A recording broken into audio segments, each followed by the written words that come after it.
तो corona virus का time चल रहा है, सब लोग सीसी पर इतनी ज्यादा कीचड़ उछाले रहे थे, तो मैंने सोचा मैं क्यों पीछे हट जाऊं। तो आज हम बात करने वाले एक चाइनीज एप्लीकेशन के बारे में रिव्यू करने वाले हैं साइबर सिक्योरिटी के पॉइंट ऑफ व्यू से जूम ऐप का, कि जूम ऐप कैसे काम करता है, क्या ये आपकी प्राइवेसी और सिक्योरिटी को हर्ट कर सकता है, अगर हाँ तो कैसे और अगर नहीं तो क्यों नहीं।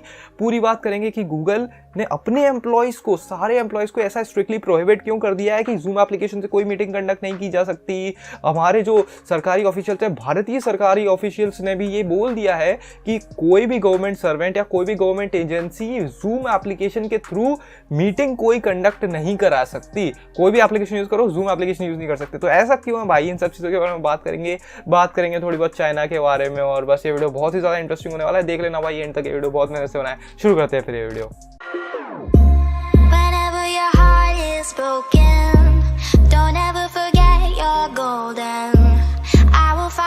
तो सबसे पहले भाई जूम ऐप के बारे में थोड़ी सी नजर डाल लेते हैं। जूम और टिकटॉक हैं दोनों इंसान, लेकिन शक्ल दोनों की अलग अलग है भाई। अब कैसे मैं बताता हूं, देखो दोनों ही की नेशनैलिटी सेम है। मतलब टिकटॉक भी चाइना का एप्लीकेशन है और जूम भी चाइना का एप्लीकेशन है, ये तो आपको मालूम ही होगा। नहीं मालूम तो मैं बता देता हूँ, जूम चाइना का और टिकटॉक भी चाइना का। टिकटॉक के बारे में तो आपने बहुत सारे वीडियो देख ही ले होंगे, नहीं देखे तो मैंने भी चैनल पे एक आध डाले हैं, आप देख सकते हो। तो देखो जूम और टिकटॉक बिल्कुल इस तरह से हैं जैसे एक थाली में एक जगह मटर पनीर रखा है और एक जगह शाही पनीर रखा है। तो दोनों मतलब हैं एक ही थाली में, लेकिन टेस्ट बड़ा अलग अलग करते हैं। मज़ा दोनों ही देते हैं खाने वाले को, लेकिन अलग अलग तरीके का, ठीक है। उसी तरीके से भाई टिकटॉक और जूम ये है तो एक ही थाली में, मतलब है एक ही नेशन के, और खाने वाला कौन है भाई, सरकार, कम्युनिस्ट पार्टी, ठीक है।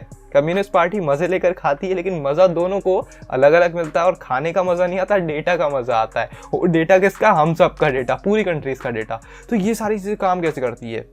तो पहले तो हम बात करते हैं कि भाई जूम ऐप का सीईओ कौन है। जूम ऐप का सीईओ है एरिक युआन। तो भाई जूम ऐप का सीईओ है एरिक युआन। और भाई ये बात जानकर आपको बहुत ही ज़्यादा खुशी होगी कि 30 मार्च को एफबीआई ने ऑफिशियली स्टेटमेंट दिया था कि हम बहुत ही ज़्यादा ऐसे, क्या बोल सकते हैं, हम बहुत ही ज़्यादा ऐसे केसेस को इन्वेस्टिगेट कर रहे हैं जो वीडियो हाईजैकिंग से रिलेटेड है, जिसमें जूम ऐप का भी नाम आया है भाई, ठीक है। तो एफबीआई ने ये बात बोल दी है। और मैं आपको एक और बात बताऊं भाई, देखो जो जूम ऐप है ना, ये सारी चीज़ें मैं बता रहा हूँ ना, ये जूम ऐप के कॉन्टेक्स्ट में ही बता रहा हूँ, तो ज़रा ध्यान से सुनना दोस्त। जूम ऐप अपने आप को फॉल्सली एडवर्टाइज कर रहा था, एंड टू एंड इनक्रिप्शन है उनमें, ऐसा बताते हुए, ठीक है। एंड टू एंड इनक्रिप्शन क्या, अब बोलोगे भाई बहुत लोग एंड टू एंड इनक्रिप्शन क्या होता है भाई, देखो नहीं, इसीलिए बोलता हूँ भाई, सब्सक्राइब मार ले दोस्त, मेरे वीडियो देख ले, आ जाएगा समझ में, ठीक है। तो देखो भाई एंड टू एंड इनक्रिप्शन क्या होता है, जैसे व्हाट्सएप में होता है ना, व्हाट्सएप भी एंड टू एंड इनक्रिप्शन पर ही काम करता है। मतलब जो मैंने आपको मैसेज भेजा है वो इनक्रिप्ट हो जाएगा, और उसकी जो डिक्रिप्ट करने की उसकी की होगी वो रिसीवर के पास होगी, ठीक है। मतलब एक सेंडर है, एक रिसीवर है। सेंडर ने एक मैसेज भेजा, रिसीवर के पास जाएगा, सिंपल सी बात है वो, ठीक है। तो यहाँ से जो मैसेज जाएगा वो प्लेन टेक्स्ट के फॉर्म में नहीं जाएगा, प्लेन डेटा नहीं जाएगा, ठीक है। मान लो डेटा है XYZ, तो वो XYZ के फॉर्म में नहीं जाएगा, उसका कोई भी एक इनक्रिप्टेड फॉर्म जाएगा उसके पास, और वहां पर वो डिक्रिप्ट होगा। तो इससे होता क्या है, बीच में अगर कोई स्निफ कर लेता है, बीच में कोई अगर घुस सकता है, अगर बीच में कोई डेटा को इंटरसेप्ट कर पा रहा है, तो वो अगर कहीं से डेटा को निकाल लेता है तो वो डेटा को देख नहीं पाएगा, क्योंकि वो तो इनक्रिप्टेड है। अगर आपके फ़ोन में पासवर्ड डला हुआ है दोस्त, तो क्या अगर मुझे पासवर्ड नहीं पता तो मैं आपके फ़ोन की जितनी भी चीज़ें वो सब देख थोड़ी ना पाऊंगा। तो उसी तरीके से काम करता है एंड टू एंड इनक्रिप्शन, ठीक है। मतलब रिसीवर को पता है कि उसने क्या रिसीव किया, सेंडर को पता है उसने क्या भेजा है, बीच में किसी को कोई चीज़ नहीं मालूम पड़ती है। तो जूम ने इसको फॉल्सली एडवर्टाइज किया था कि भाई हम तो end to end encryption provide करते हैं, जबकि वो नहीं करते हैं। बाद में जूम ने इसके बारे में बहुत सारी सफाई देती है, वो तो पता ही होगा आपको, चाइना वाले लोग या छोटी आंख वाले कैसी सफाई देते हैं, अजीब अजीब सी। टिकटॉक के बारे में भी बहुत सारी सफाई दी थी, और ये पता नहीं क्या क्या हरकत करते रहते हैं। खैर वो सारी बातों को छोड़ो, एक बात मुझे और पता चली कि भाई 2019 में जूम को फिर से अक्यूज किया गया था कि जूम के अंदर एक बैकडोर है। बैकडोर का क्या मतलब, देखो जूम एक एप्लीकेशन है, आपको पता है जूम एक एप्लीकेशन है या सॉफ्टवेयर है। तो अब होता क्या है बैकडोर का मतलब दोस्त, बैकडोर मतलब पीछे का दरवाजा। नहीं, बैकडोर का मतलब कुछ अलग होता है भाई, ये साइबर सिक्योरिटी की दुनिया में बैकडोर अलग होता है, या बोला जाए तो मलीशियस है जूम। सिंपल भाषा में बताऊँ तो मलीशियस है जूम। अब बैकडोर क्या होता है भाई, देखो ये एक एप्लीकेशन है, ठीक है। एप्लीकेशन के कुछ कोड्स होते हैं, उन कोड्स में बहुत सारे कोड्स होंगे, उसके बीच में अगर मैं अपना कोई छोटा सा कोड डाल दूँ, ठीक है, तो होगा क्या, जब पूरी एप्लीकेशन रन होगी तो वो पूरे कोड रन होंगे, तो उसमें वो जो छोटा सा मेरा कोड है वो भी रन हो जाएगा, वो भी एग्जीक्यूट हो जाएगा। और जब वो कोड एग्जीक्यूट हो जाएगा तो आपका जो सिस्टम है वो मेरे सिस्टम से लिंक बना लेगा। ये बात सिर्फ मुझे पता, क्योंकि मैंने बैकडोर इंस्टॉल किया तो मुझे ही पता होगी, सिर्फ अटैकर को मालूम होती है। सिंपल सी बात है भाई, कैसे मालूम पड़ेगा यार दूसरे बंदे को? जो बंदा विक्टिम है, अगर उसको पता है कि इसमें बैकडोर है तो वो क्यों इंस्टॉल करेगा? सिंपल सी बात है, ठीक है। तो यही होता है बैकडोर। बैकडोर मतलब ये एप्लीकेशन है, ठीक है, इसके पीछे आके एक छोटा सा दरवाज़ा चिपका दिया जाता है। जब ये एप्लीकेशन चालू होगी, जब कोई यूज़र इस एप्लीकेशन को चालू करेगा तो ये अपने आप एक्टिवेट हो जाएगा, और जब ये एक्टिवेट हो जाएगा तो इसके साथ ये भी काम करेगा। यूज़र को लग रहा है सिर्फ ये काम कर रहा है, जो कि मेन एप्लीकेशन है, लेकिन काम पीछे ये भी करेगा। और इसका क्या काम है भाई? इसका काम है विक्टिम को अटैकर से जोड़ देना और सारा डेटा अटैकर का स्निफ कर लेना, या सारा डेटा अटैकर का इन्यूमरेट कर लेना। ये काम होता है बैकडोर का दोस्त। और 2019 में जूम ऐप इस चीज़ के लिए एक्यूज़ किया गया था कि भाई जूम ऐप के अंदर, जूम ऐप जो सॉफ्टवेयर है या ऐप है जो भी है, उसके अंदर ये बैकडोर मिला था। एक और रीज़न जिसकी वजह से कंट्री जूम ऐप को बैन कर रही है, भाई देखो ये जो वायरस अभी फैल रहा है ना, कोविड-19, या फिर मैं बोलूँ तो नोवल कोरोना वायरस, ये एक चाइनीज़ वायरस है। और हमारे डोनाल्ड डक को तो आपने देखा ही होगा चाइनीज़ वायरस बोलते हुए। तो क्योंकि ये चाइनीज़ वायरस है तो एक तरह से बॉयकॉट चाइना, समझ रहे हो ना बात को? एक तो बहुत लोगों का रीज़न ये भी है इसको बंद करने का, इस एप्लीकेशन को यूज़ ना करने का, इस एप्लीकेशन को छोड़ देने का, कि ये चाइनीज़ एप्लीकेशन है। एक तो रीज़न ये भी है, और एक रीज़न ये भी है कि चाइना एक भरोसेमंद कंट्री नहीं रहा। वैसे भरोसेमंद तो कोई कंट्री नहीं है, उसके बारे में मैं एक और वीडियो बनाऊंगा, आप टेंशन मत लो, सब्सक्राइब कर देना। तो देखो होता क्या है, चाइना को कोई भरोसेमंद अभी नहीं समझ रहा है, ठीक है।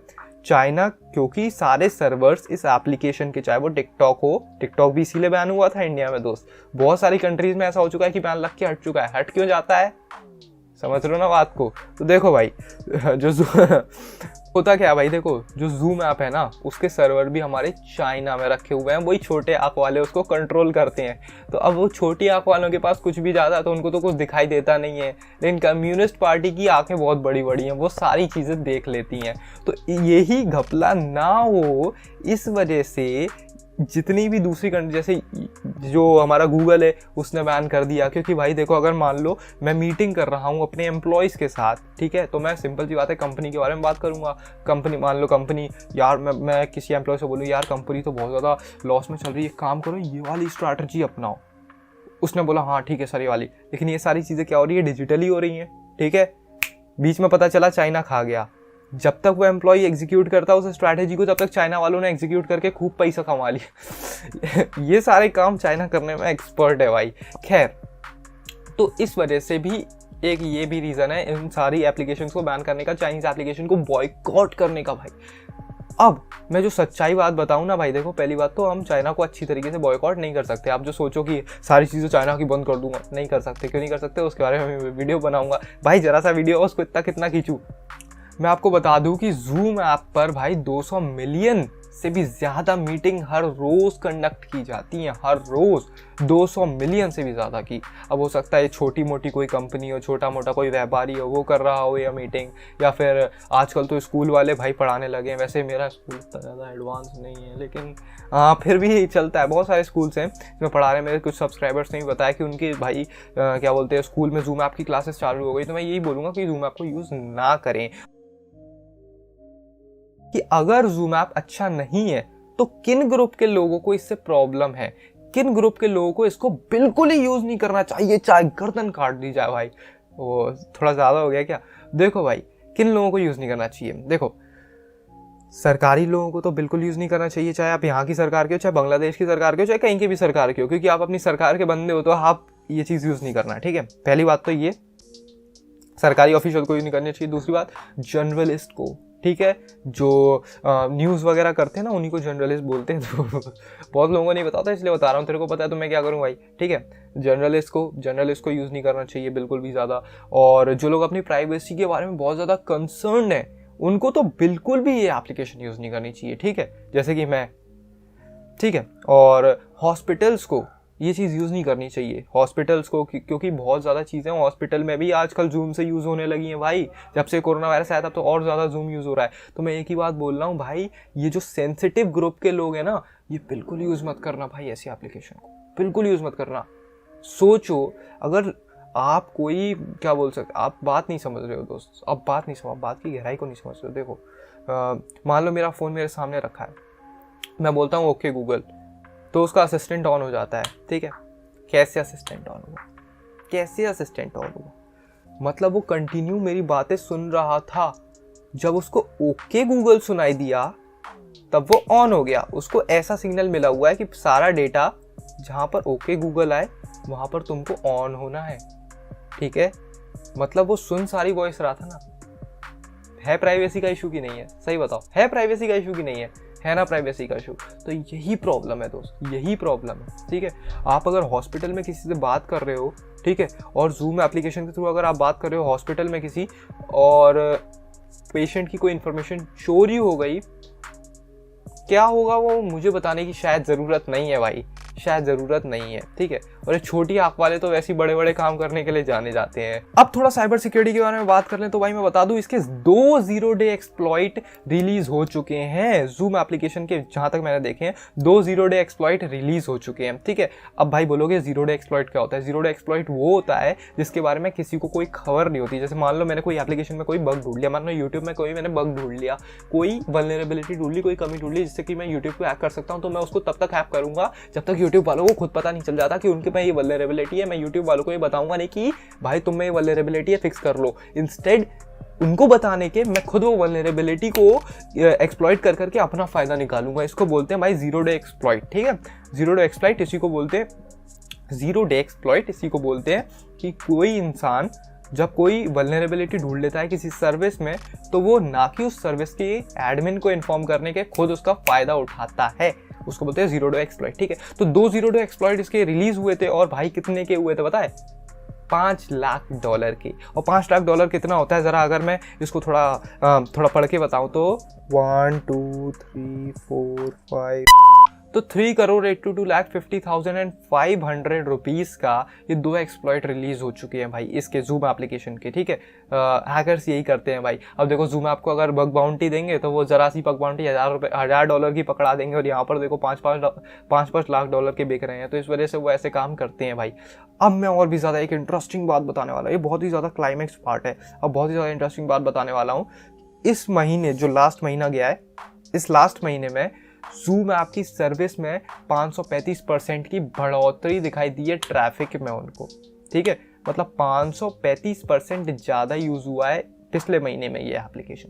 सोचो कितना होता है ये। और कुछ फेमस सिक्योरिटी रिसर्चर्स और कंपनीज ने तो इसको ये भी बोल दिया है कि ये एक प्राइवेसी डिजास्टर है, या फिर बोलूँ तो ये फंडामेंटली करप्ट है। ध्यान देना, फिर से कम ऑन।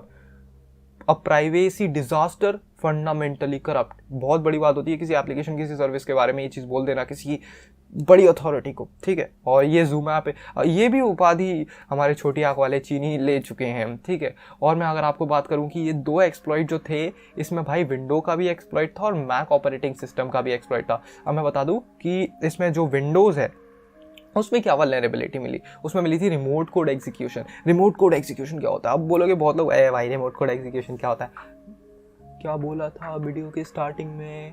सब्सक्राइब मारो तभी मालूम पड़ेगा। क्या रिमोट कोड एग्जीक्यूशन क्या होता है? जल्दी से बात करते हैं। देखो तो भाई, अगर विक्टिम और अटैकर के बीच में कोई भी फिजिकल कांटेक्ट नहीं है, कोई भी मिलन नहीं है, तो कैसे अटैकर एक विक्टिम को हैक कर सकता है? उसका एक तरीका ये भी है, रिमोट कोड सिर्फ नहीं है लेकिन ये भी एक तरीका है, remote code execution. Remote code execution मतलब क्या होता है? विक्टिम के कंप्यूटर में कोई ऐसा एप्लीकेशन है जो पहले तो रिमोट कोड एग्जीक्यूशन से वल्नरेबल होना चाहिए।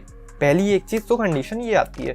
दूसरी चीज, अब रिमोट कोड एग्जीक्यूशन क्या होता है? रिमोट कोड एग्जीक्यूशन मतलब देखो सिंपल भाषा में समझाऊं तो रिमोट मतलब पता है ना क्या होता है? रिमोट मतलब दूर से हम टीवी का रिमोट चलाते हैं तो कितना दूर बैठे होते हैं हम, आराम से दबाते तो टीवी चलती है, ठीक है, चैनल बदल सकते हैं। कोड मतलब तो आपको मालूम ही होगा, और एग्जीक्यूशन का मतलब, एक मिनट जरा मैं देख के बताता हूँ एग्जीक्यूशन का मतलब। तो एग्जीक्यूशन का मतलब होता है कैरी आउट, या फिर बोलूँ तो परफॉर्म करना। मतलब रिमोट क्या सिग्निफाई करता है यहाँ पे? धुरी सिग्निफाई करता है। अटैकर और विक्टिम के बीच में कोड मतलब कोड को एग्जीक्यूट करना, और आगे एग्जीक्यूशन लगा है मतलब परफॉर्म करना, मतलब रिमोट मतलब दूर से कोड को एग्जीक्यूट करना, आर्बिटरी कमांड को एग्जीक्यूट करना विक्टिम के कंप्यूटर में और उसको हैक कर लेना, इसको बोलते हैं रिमोट कोड एग्जीक्यूशन।